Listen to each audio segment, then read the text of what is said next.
Kinsay magdakom nga usa sa sulbad sa suliran karon sa tonelada nga basura sa syudad sa Sugbo, mao di ay si Vanessa. Dili kini tawo ha kauban sa comedic skit nga misikat karon sa social media. Angan nga Vanessa mipasabot o mitumbok sa insekto nga langaw o fly. Apan ngano siya man ang sulbad sa waste management problem sa Cebu City.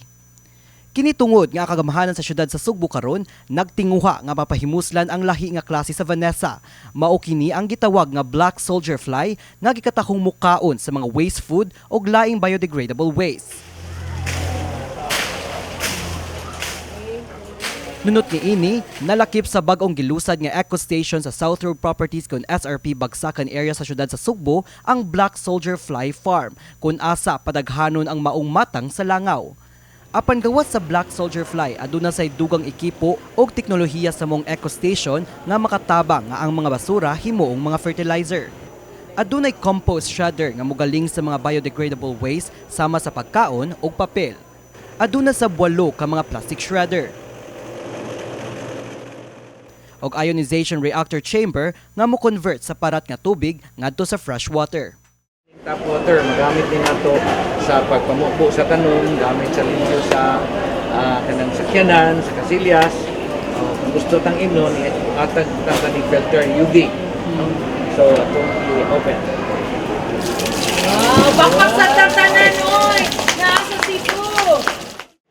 Sa atong pakiginabi kang Cebu City Mayor Nasser Archival, nasayran nga moabot ngadto sa 20 ka toneladang basura ang mamahimong mapadala sa eco station nga matud niya makapameno sa gastuhan sa paglabay sa mga basura sa Aluginsan landfill.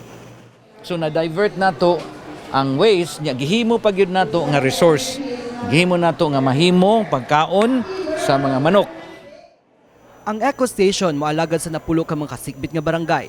Din matod sa supervisor sa mong pasilidad nga si Riza Isabel Albina, sa milabayng buwan personal nilang giadto ang matag barangay aron masiguro nga adunay waste management aron dali inig-abot sa ilang eco station.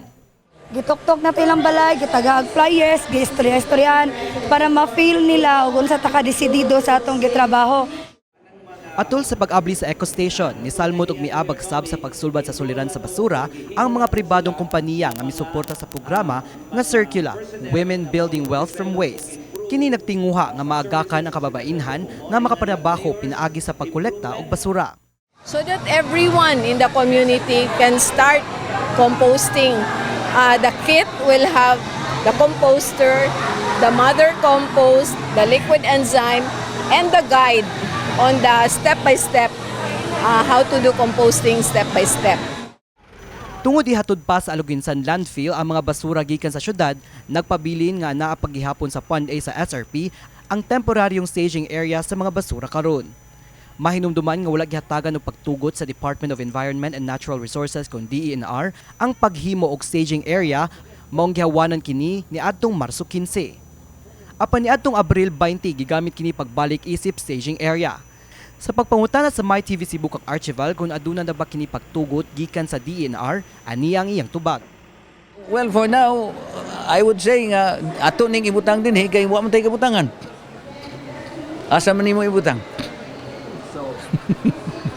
So, ikaw nalay sabot. Asoy sa mayor nga target sa syudad nga sa buwan sa Hulyo, hawanan na pagbalik ang Fund A sa SRP gikan sa basura. Kini si Mark Ermas, alang sa MyTV Cebu.